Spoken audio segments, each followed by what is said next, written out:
I do have one very affirmative statement to make.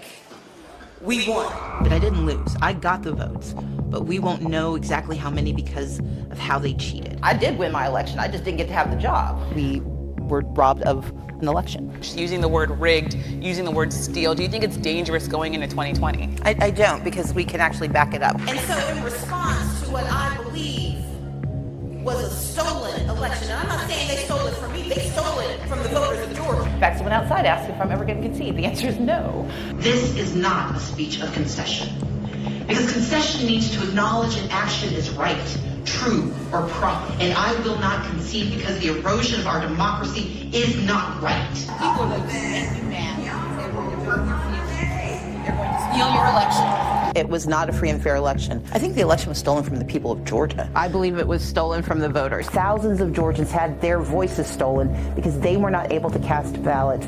And they cannot be guaranteed that their votes will be counted in 2020 if we don't do this right. If what happens to you happens nationally, and we see whoever wins the Democratic nominee, if they say, actually, I can prove that there's a number of votes in every state and that the same thing that you just described happens in multiple states, should they concede? I do not think we should concede an election until we know the results of an election. I still fundamentally believed it could be fair. And that's just not how life works. If it looks like it's cheating, it probably is.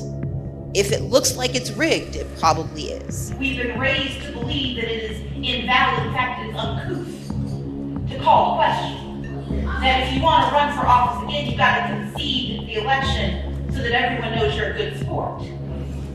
I'm not.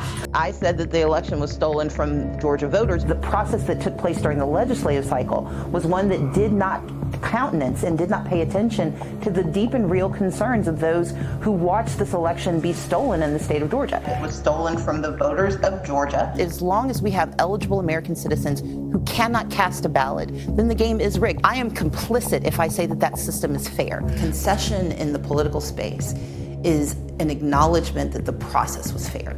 And I don't believe that to be so.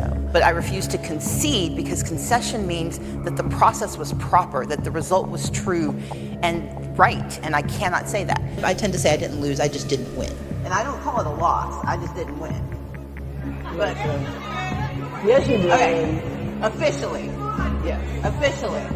Put it this way, I didn't get to get inaugurated, and that's problematic. Okay. I was joking with Beth backstage when Cliff said, she lost, and I'm like, no, I just didn't win. Because we don't know what really happened because of the miasma of voter suppression. I can't know for a fact that I would be the governor of Georgia but for the malfeasance and the mismanagement of Brian Kemp, but I know it's a pretty good guess. So I can't prove that I would have won, but I know we don't know because of how he behaved. Is he the legitimate governor-elect of Georgia? He is the person who won an adequate number of votes but that's to become the governor of with all due respect, and I respect where you're coming from, and I respect the issues that you're raising. You're not answering the question. Do you think it was? You're not using the word legitimate.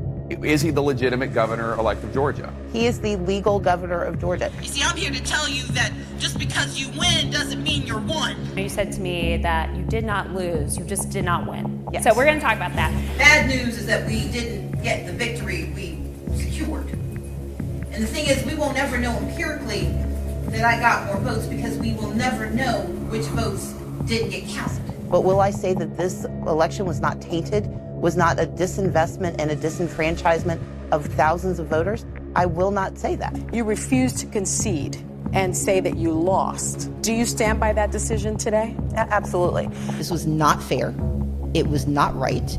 And it is deeply improper that someone could ascend to that role having performed so basely and so crassly against the very people he is now supposed to represent. The election was not fair. The process was not fair. You notably did not concede. I did not. Okay, you acknowledged that he won, but you did not concede. Correct. 5 months later, do you still feel like your opponent won through voter suppression? Yes. Georgia voters did not have their votes counted. They were not allowed to cast votes.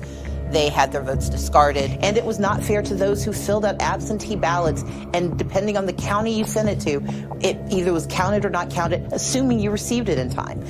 Brian Kemp oversaw for 8 years the systematic and systemic dismantling of our democracy, and that means there could not be free and fair elections in Georgia. So you don't feel that you lost fair and square? I do recognize I am not the governor of Georgia, but I do like to point out something that is true for me and for many in our state, and that is we won.